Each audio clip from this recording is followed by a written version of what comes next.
Welcome to the Underestimated Voices podcast, where we amplify the unheard and empower the underestimated. Join us as we unveil inspiring stories, shed light on critical issues, and give these voices the platform they truly deserve. It's time to let their brilliance shine. Hello everyone, welcome to our first ever public live podcast recording. I am your host, Wedson. I am a media person. I am a digital content producer. I am a podcaster. I am a minister of the gospel. And I'm also a mentor. That's a little bit about who I am. And my co-host is Sir Ackim the Great, who is a business person as well, who is a student, and he runs an NGO called the Great Hope Foundation. I will allow him to introduce himself and speak briefly about what he does. And I have an amazing audience, a live audience. Please give me some physical applause. Yes, thank you so much. So I have a co-host, Sir Ackim the Great, and I have two amazing guests, Astrihanna Chipowe and Pastor Francis Chifuntwe, Apostle Chifuntwe. And in today's episode, we are going to look at unseen potential. You know, the Underestimated Voices podcast addresses the profound feelings of being unwanted or unworthy caused by various life situations. Our podcast aims at providing practical guidance on building self-love and transforming mindsets through insightful conversations and realistic solutions. So, as I said, in today's episode, I have a live audience, and we're in Lusaka, the capital city, having these recordings. And I will also allow Astrihanna and Pastor Francis to briefly talk about who they are, so that my live audience and my online audience would get to know them. So, Sir Ackim the Great, I know that apart from having an organization, you're also a student and a businessman. Please tell us more. Apart from running an organization, I have got a business, and the name of the business, it is Domain of Business. I think that is the brief introduction of Sir Ackim, or the bio of Sir Ackim. Sir Ackim the Great. Let's put our hands together for Sir Ackim. We shall pass the mic to Pastor Francis. Who is Pastor Francis, or Apostle Chifuntwe? Thank you so very much for having me on this live podcast. I will try to briefly describe myself in terms of the things that will be helpful in this meeting. Francis Chifuntwe is an associate pastor of Center of Glory Bible Church. I am also a president of FENAM, Fellowship Network of Ministers. I am a leadership trainer and leadership developer, as well as I am a person who loves academics so very much. So in my academic pursuits, these are the things that I've achieved. I have a BA in theology, and as well as also a diploma in theology from another institution. I also have equally some certificates that I've done in secular universities. I am a holder of the certificates in business management, human resource management, project management, monitoring and evaluation management. I've also done sales and marketing and psychosocial counseling. I am currently serving as a CE of the Zambia Air Force. Thank you.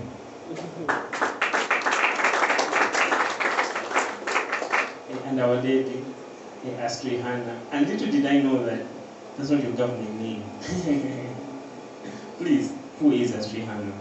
Thank you so much, Sir Wedson. Good to see you after a long time. After I a long last saw time. you when I was in grade 12. That was like 2017? Yes, 2017. Good to see everyone. Sir Ackim, I'm so inspired to sit beside great men of God. My name is Astrihanna Chipowe, Astrihanna Chipowe by birth. I am a multi-award-winning humanitarian, both local and international. Wow. I am, when it comes to academic, I won Best Graduating Student, and I hold a diploma in public relations and a certificate in journalism.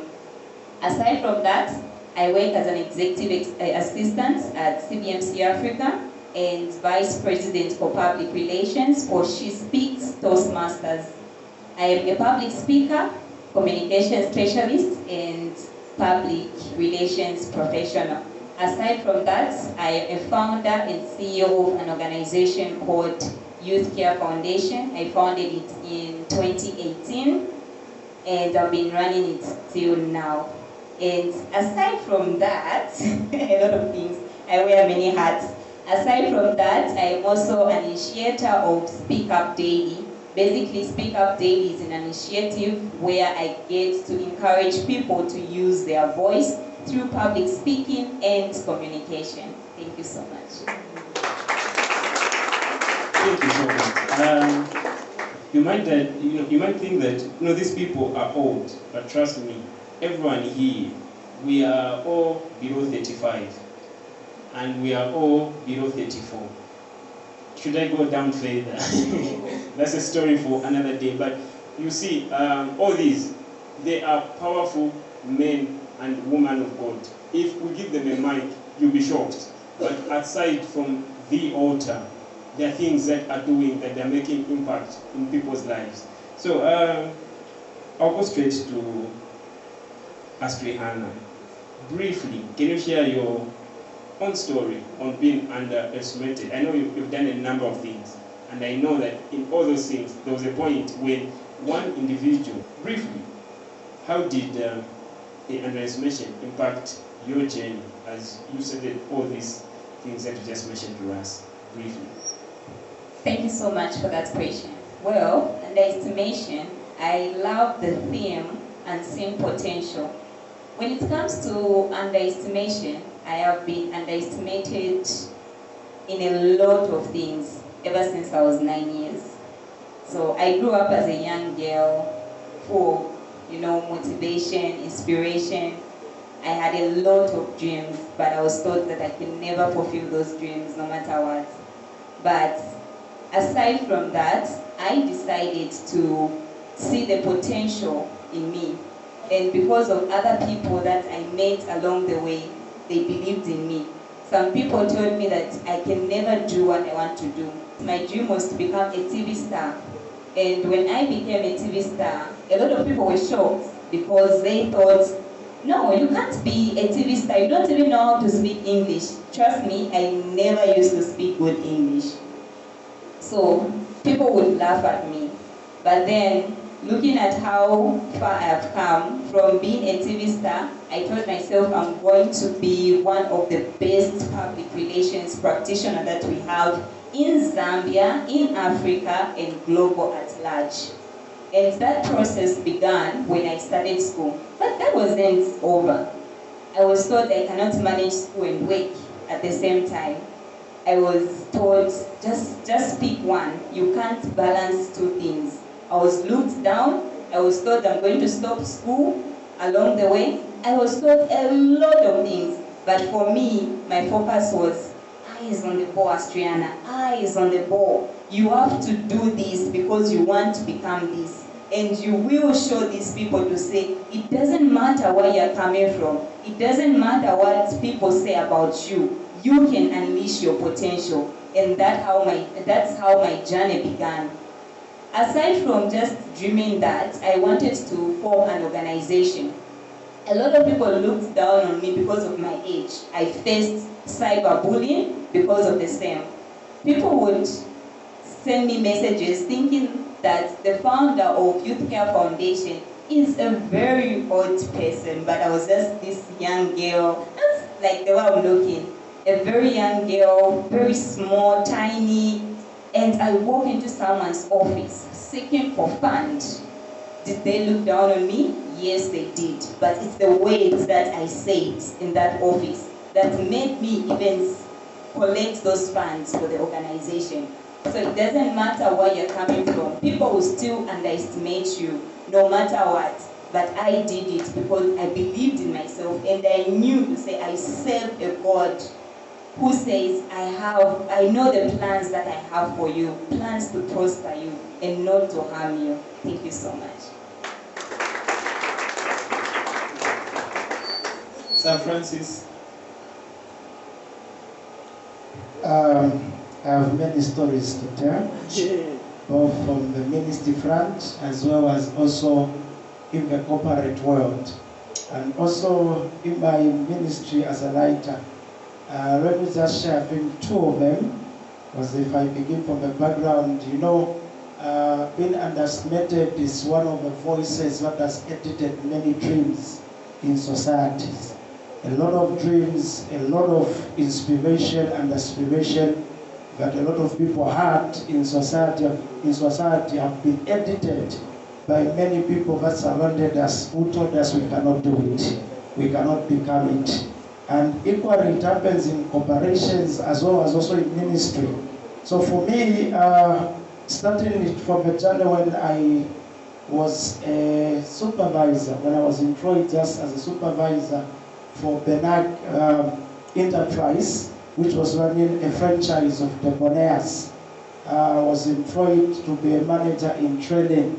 I met some people, of course, that were qualified, who had stayed there for a long period of years, worked under that company, and this guy was just picked to be a manager in training. A lot of people told me, you cannot become a manager because you don't have the experience, you don't have the skill sets, and the rest. But I believed in myself, like what my sister said, because always when people tell you, say you cannot do it, it's because they have not understood your full potential. They have not realized the things that you have overcome, the challenges that you have overcome, the battles that you have won along the way. So when they told me those words, I took it as an assignment because I always love to prove people wrong. So when they told me, say that you cannot do it, I told myself I can. Then I started training, and acquiring experience, acquiring skills, and those skills translated me from being a liability into an asset in the company. To the very point that when I was underreading my resignation letter in the company, I was told I was given another chance, 1 more month, to be able to reconsider. Why? Because I had overcome voices of people that kept telling me I don't have the experience. And I'm sure many of you are students, by the time you'll be graduating, you'll be taught the same things. You don't have the experience. And I'm sure most of you, when you want to apply even in companies, they usually write 2 years experience, 5 years experience, and those are the voices also sometimes that just hits you. You saw, because I don't have this experience, then I cannot be able to do it. But for me, I became the best even in the managerial team because I taught myself they don't understand my potential.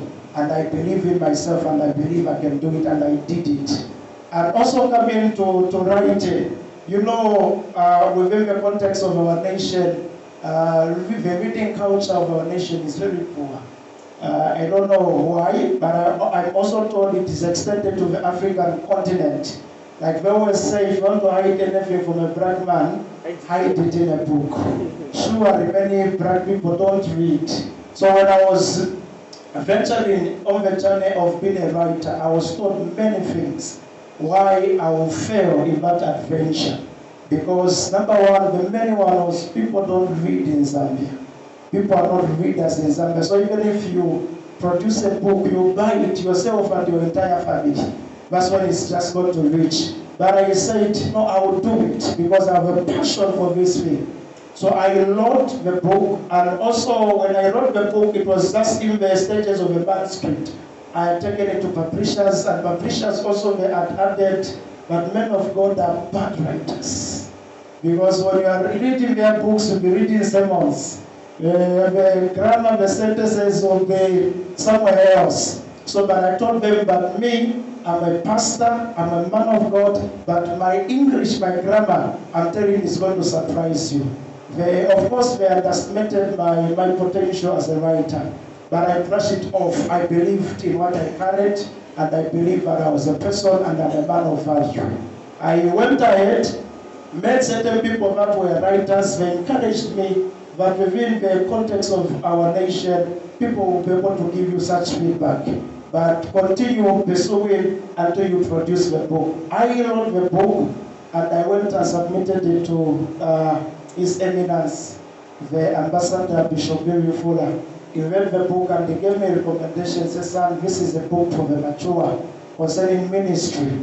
Then I believe that word which the man of God had spoken as one of the voices of fathers in the nation, that is speaking as a representative of fathers. And if you can believe in what I'm doing, also fathers in the nation have believed. I went ahead and wrote the book, which has helped many ministers. We have many testimonies, many feedback I'm receiving from that very book, sir. So the journey of becoming great is made with many, many voices that will try to underestimate you and to put down your value as a person. That's what I can be able to share, sir. Thank you so much. And by the way, I'm the one that had designed his 2 books. Very good designer. Very good book covers. Those ones are excellent, sir. Thank you, sir. Sir Ackim the Great, you've been too quiet, sir. Too quiet, right?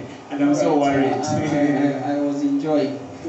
Yeah. For me, underestimation, before I ask the question, came to play in my primary academics. So in my primary level, my performance at school was not good. It was poor. Because of the poor performance at school, I was underestimated.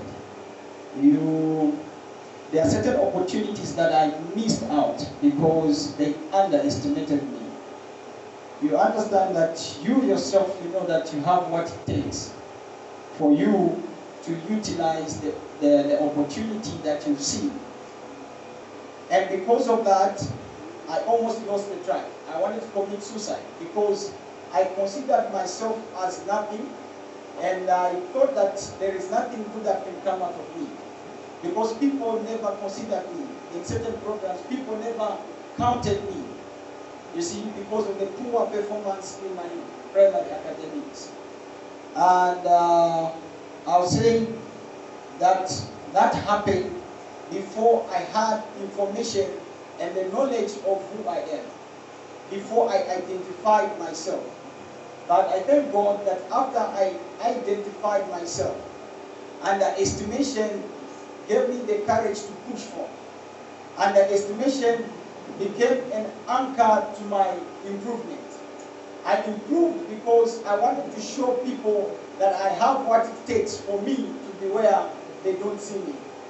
I wanted to show people to say that even me, in that state, I can do something that they cannot do in their state. And I thank God that today I'm a seeker student and I'm running my own company because them underestimating me pushed me to study hard to get to know more about myself. And now I have identified myself, I know myself, I know my identity, and I am using underestimating as a tool to improve, as a tool to produce good results in my life. And I thank God for that. And I have the question for you, Astrihanna and Sir Francis. In your own view, why do people tend to underestimate others? And what verses come into play? Thank you so very much. I can give 5 to 6 reasons why people tend to. Yeah, so I know I'm a preacher, so I'll turn to 2.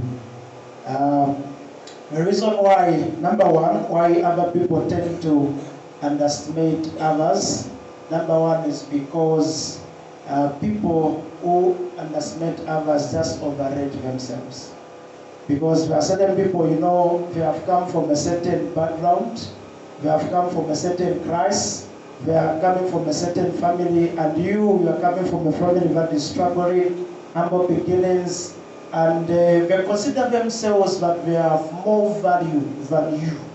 They consider themselves that they are more qualified in the things that you have been assigned to. Why? Because they come from a place of privilege. So because of that place of privilege, they overrate themselves. So people from such privileges tend to look down on others. So that's one of the reasons certain people just overrate themselves because of the things that are attached to them, because maybe they come from a place where they have been drove to school, you are walking to school. They come from a place where you are struggling just maybe to feed, maybe to have breakfast, maybe they have it. And sometimes we used to find most children even in school, where you come, those rich children are there, the people that are coming from community are also there, they are looking down on you because you come from a poor background. So I discovered that most people just overrated themselves. They just thought of themselves more highly than they should. So that gave them a platform for them to underrate others who didn't have the privileges and the rights that they had. So that is number one. Certain people just underrate other people because they overrate themselves. Number two, people tend to underestimate others because they don't fully know you. Ignorance of your potential, ignorance of your capacities and abilities that are in you makes people to underrate other people. I'm sure we have also had those best friends where at first when they met us, they thought of us that we are lesser than them. But in the long run, as they started interacting with you, being friends with you, they discovered that there was something much more in you. There's something much more in you because why? They have reached a point where now they know you. They know what you can be able to do. They know the skills that you have. They know your talent. They know the things that you can be able to accomplish easily. So some people just tend to underrate others because they are ignorant of those people, their abilities, their talents, and their skills. Thank you so much. So I will also say 3 things. That's okay. Okay, so number one is age. Remember when I was talking about my story, how I was underestimated? One of the things that people looked was age. So sometimes we are underestimated because of age. You could be maybe, what age can I say, or 20 years? Then you want to do something big, but when someone hears that you're 20 years, then they'll look down on you to say, you're 20 years, there's nothing that you can do. I founded my organization when I was not even in my 20s, but I'm in my 20s right now.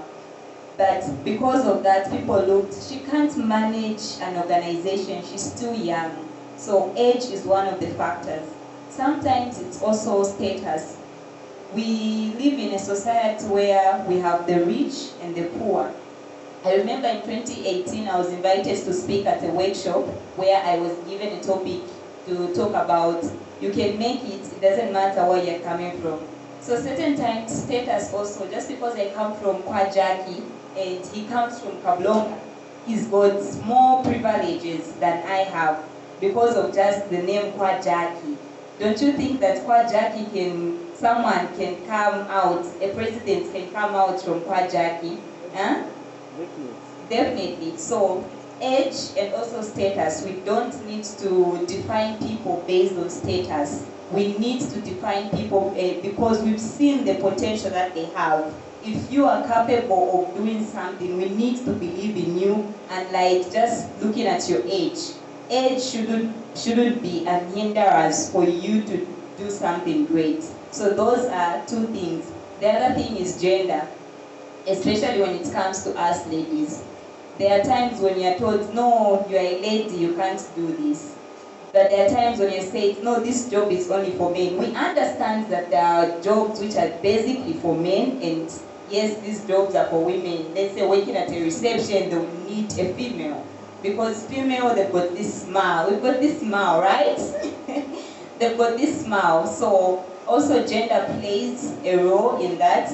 Maybe you'll be like, Jan Mamuna, he can take care of himself. No, we shouldn't underestimate because of gender. No, Jan Mkazi, we shouldn't do that. So age also contributes to underestimation. Thank you so much. And before you come in, you talked about gender. So I would like to ask the question, in terms of gender, you mentioned to say that there are some positions that are meant for ladies and other positions that are meant for men. Is it true that there are positions that are meant for men and positions meant for ladies? So I will go back where we're coming from. In the past, they used to tell us to say, ladies or women, girls, were just supposed to be at home. Let's say a girl can't become an engineer, but we see girls becoming engineers.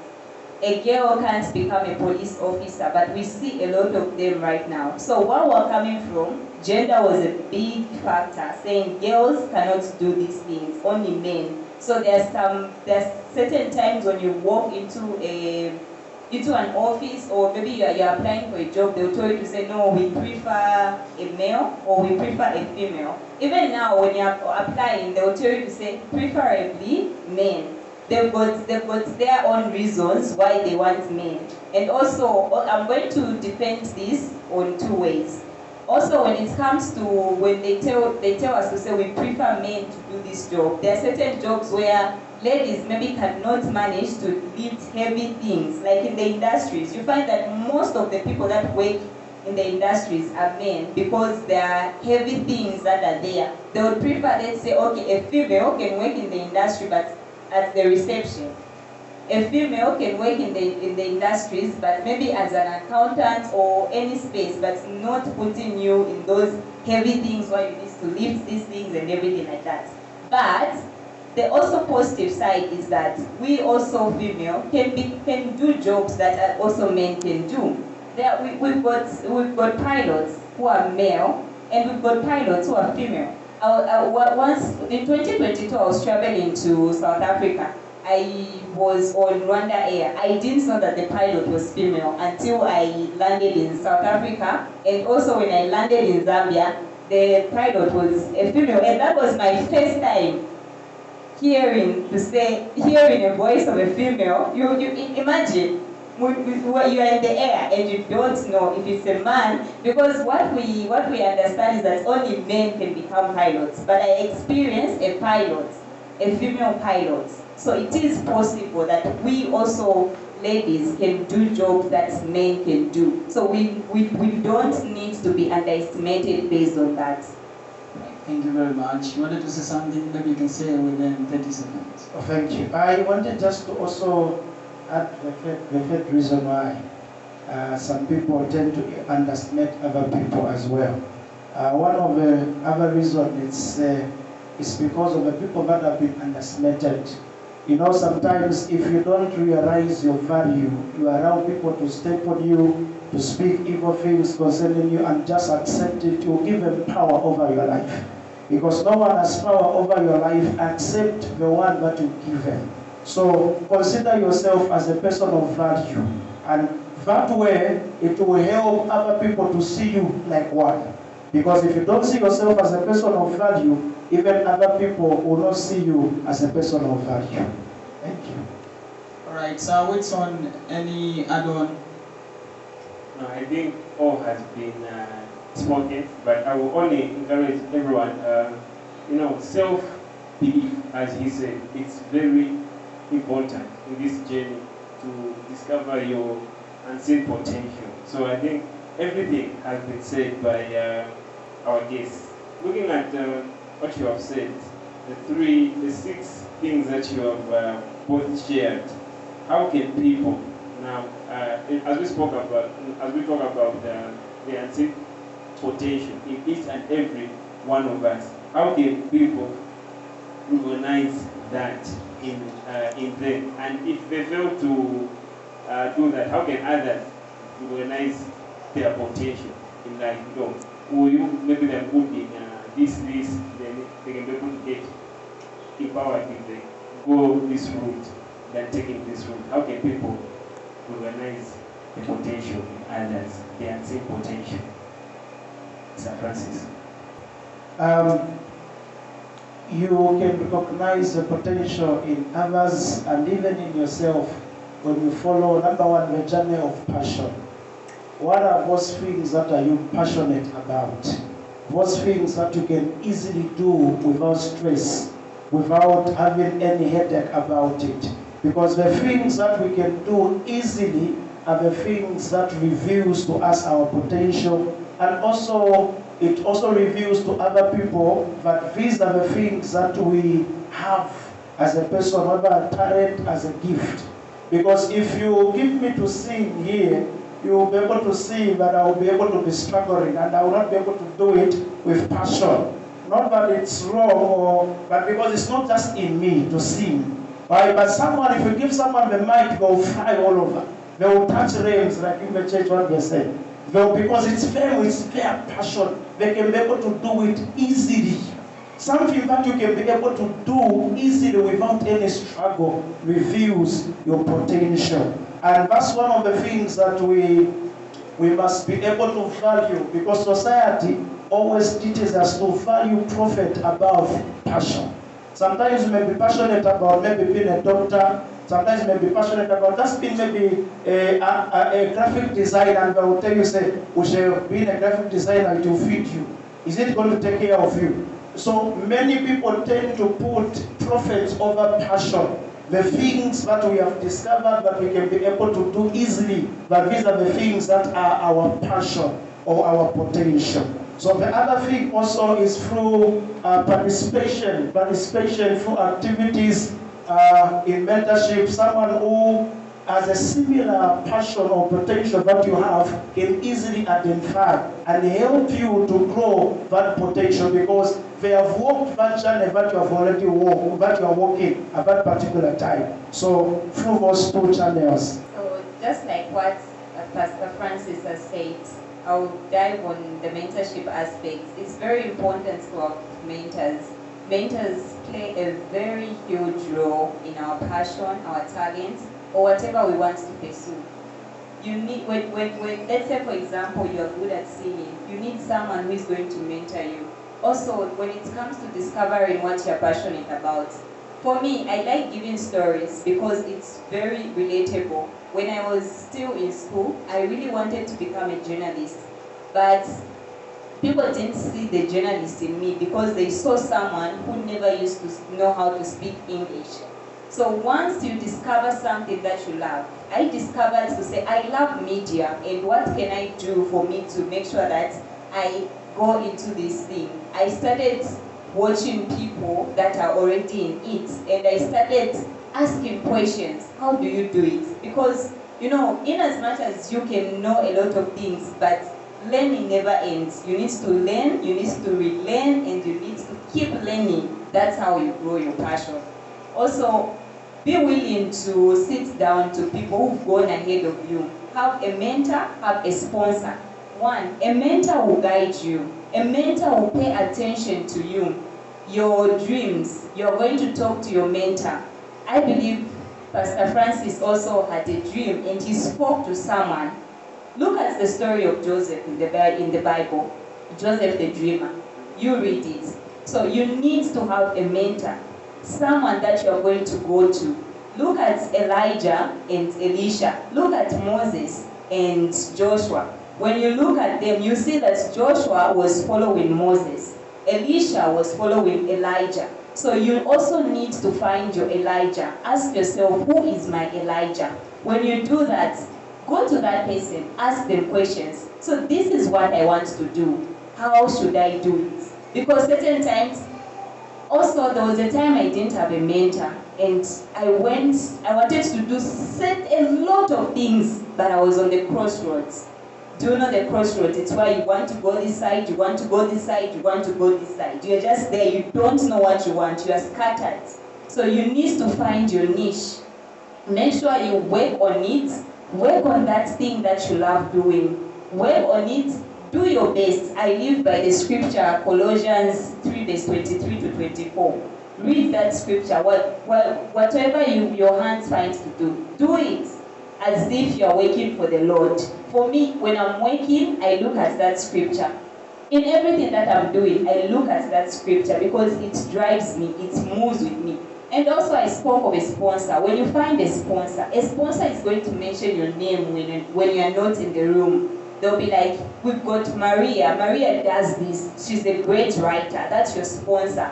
He or she will mention you. Talk of these big names that we have. They all have mentors. They all have sponsors. They'll tell you to say, I have a sponsor. I was watching one of the great men in South Africa. He's a public speaker. And he was saying, my sponsor spoke this to me. My sponsor said, I was talking to someone and I mentioned your name. I was like, he's big. And he's got a sponsor. He's got a mentor. It doesn't matter. So when you find that thing that you love, make sure you talk to someone. Make sure you learn. Learning never ends. I always emphasize on this. When you find it, make sure you learn, you relearn, and you keep learning. Keep on researching. Look at the people that have gone ahead of you. Look at what mistakes they've made. Do not be scared to make mistakes. Move. That's how you grow. All right. I think I can add on what they have both said. They have talked about mentorship, and I think mentorship is a tool that can be used to discover potential in a person. Why is it a tool that can be used to discover potential in a person? Because mentorship is impacting the life that a mentor has in a mentee. Now, a mentee is one who is learning from the person who has gone ahead. I've said mentorship is a tool because when you come to a place of learning from the person that has gone ahead of you, there is what we call impartation or imitation of what the mentor is doing or what is upon the mentor. For example, if the mentor is gifted into singing and you are inspired by that mentor, you yourself, you'll be able to discover that you have the ability to sing, the gift to sing, by imitating what the mentor does, by following, by practicing, by rehearsing with your mentor.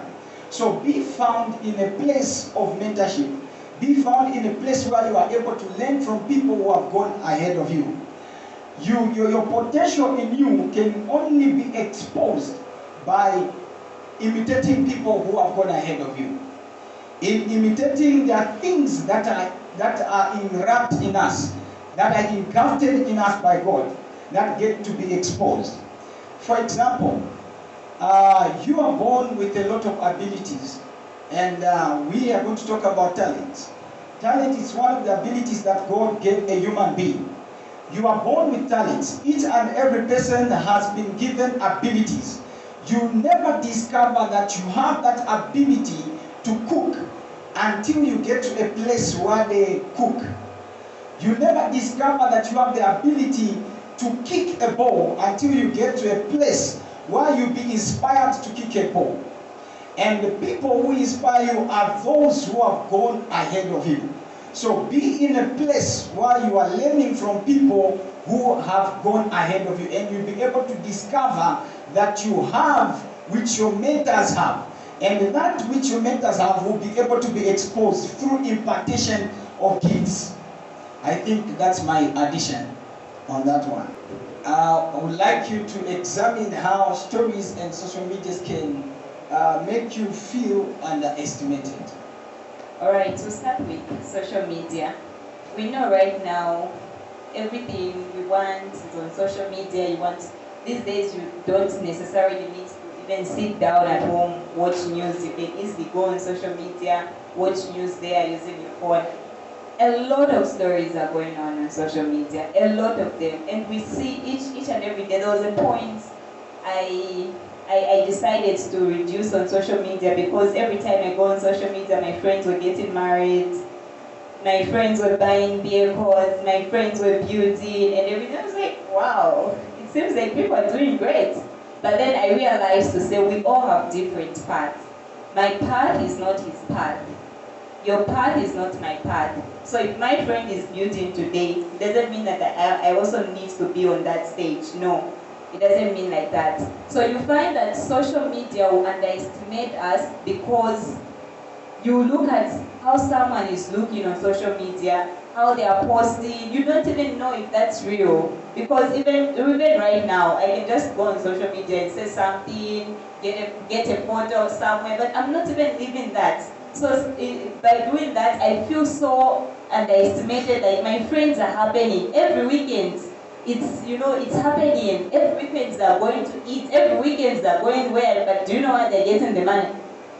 Dude, you don't know. So you need to focus on yourself. In as much as you are going to see a lot of stories on social media, a lot of things happening on social media, you need to focus on yourself and focus on what you want to achieve. Because those people that we are seeing on social media posting different stuff, they've also got their lives. If they've got their lives well lined up, well and good, but you don't need to be stressed.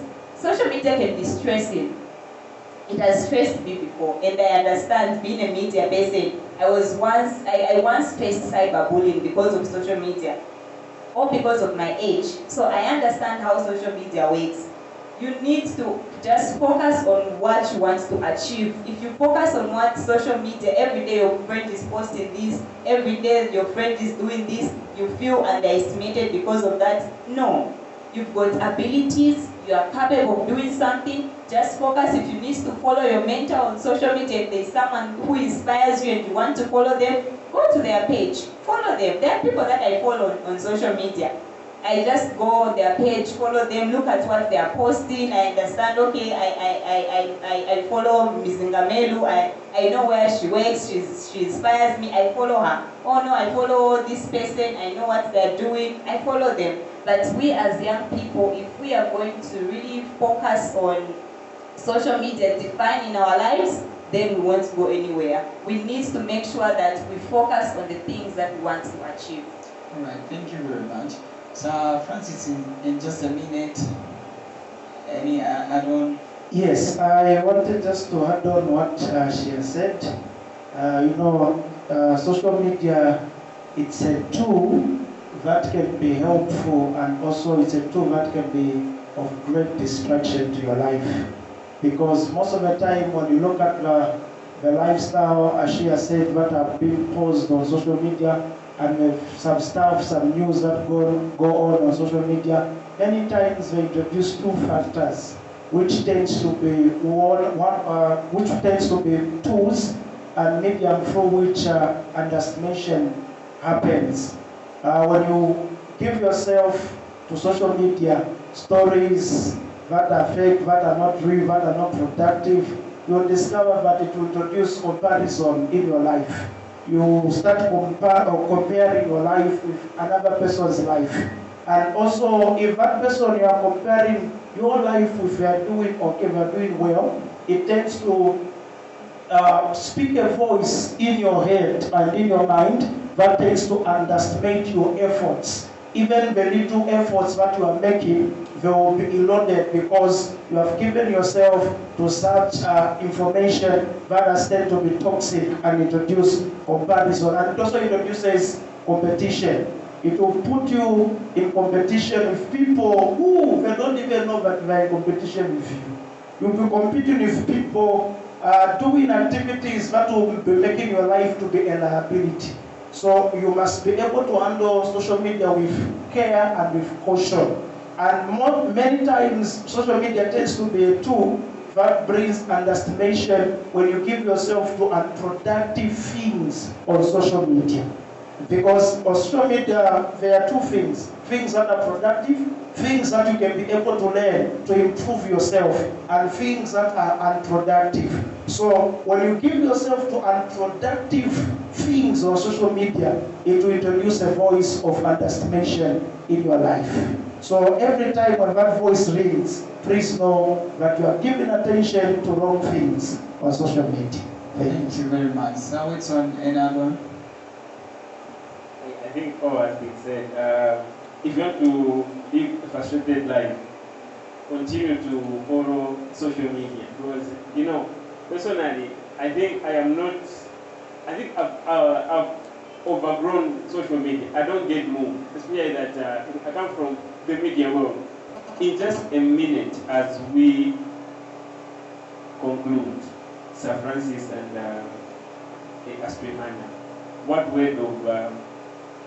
key words, takeaway that each and every person in this room should go with as we spoke about unseen potential? So that as they start their week on Monday, they should start to sit down and think about, okay, what am I good at, or what is my friend good at? What is one key word takeaway that they should go home with in just less than a minute? One key word I can be able to give each one of us here is be intentional and deliberate about creating value. Be intentional and deliberate about creating your self-value, your self-worth. Love yourself enough. Love yourself, love the things that God has gifted you with. Love your talents, love your abilities, irrespective of who doesn't love Him. Love Him passionately. And develop yourself to the very point where the people that are laughing at you will come and learn from you. Thank you. Thank you so much. So discover what you are passionate about. When you do that, brand yourself. Personal branding is very important. So do that. If you don't have a mentor, find one where you're going to ask questions and all those things. I'm going to read a scripture. So Colossians 3 verse 23 to 24. And whatever you do, do it wholeheartedly as to the Lord and not to men, knowing that from the Lord you will receive the reward of the inheritance, for you serve the Lord Christ. When you discover that thing that you love, as you work on it, remember this scripture. Do it as if you're working for the Lord. Don't please man. Even just when you're in church, when you're pleasing people, you get frustrated. Just work because you want to do it and love what you do. When you do that, then that's it. For me, people will underestimate you because they don't know you. And I would like to advise you to get to a place of identifying yourself, knowing yourself. When you know yourself, no one is going to give you a name that is not yours. Discover what you can do, what you are called to do, and the abilities that God gave you. By so doing, you'll be able to overcome people who will underestimate you in life. And you'll be able to see potential, you'll be able to see opportunities rather, where others don't see opportunities. It is my prayer that you discover yourself. Thank you so much, Ackim, the great Sister Astrihanna, Pastor Francis. Thank you so much for coming through. I'll just ask anyone who's got a question. I'll just ask one person if there's anyone that has got a question before I do my closing remarks. Anyone? We can close our eyes if we are shy. Yes, sir, success. So my question is there such thing as confused potential? Where you thought as though you have potential in this area, but instead you don't have. Such things, do they happen or what? I want you to explain those lines. Sir Francis. Such happened many times when you are not under mentorship. Like she said, she was at a point one time in her life where she was at a crossroads. But she had someone who guided her in which way to go. So if you have a mentor, you'll be guided. Your passion will be guided. Because sometimes what you may be saying, but it's another potential that you have, it may be just an excitement. Something that you have just seen, you have learned, and you're excited about it. So it may not be actually the potential. You may be seeing it as a potential, but just an excitement. But your mentor will be able to guide you to be able to see which one is your potential and which one is just your excitement, something that you just liked along the way. Thank you. So, I hope it is clear. So, this has been the Underestimated Voices podcast as we looked at unseen potential, how the underestimation can change our narratives. Hope we have learned one or two things, and I'm very grateful for each and every person that has come through, and I hope that this will not be our last conversation here, but I hope we'll have more conversations. So, by the way, the podcast comes every Monday at 20 hours. That's 8 p.m. every Monday. So on YouTube, Spotify, and the Afripods and Facebook, it's all Underestimated Voices podcast. That is the name. Thank you so much. Thank you for tuning in to the Underestimated Voices podcast, where a single voice can ignite a resolution. Keep listening, sharing, and amplifying these underestimated voices. Together, let's create a symphony of stories that resonates across the globe. Stay inspired, stay curious, and join us next time for more incredible narratives. Until then, keep listening and let your voice be heard.